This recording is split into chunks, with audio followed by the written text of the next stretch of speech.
Just want to also give you an update on some trouble I had here with the lower control arm bushes. When I bought the new bushes, they wouldn't fit on the shaft here, and I made an absolute fool of myself.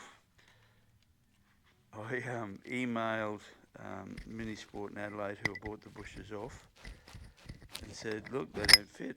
And what was wrong, the metal insert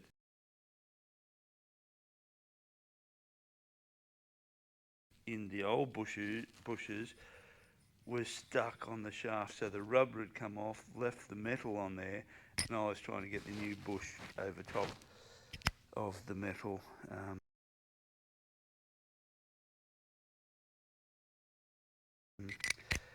They were very humble guys and just pointed out that I needed to remove those before I could put the new bush on. So thanks to the guys at Minisport.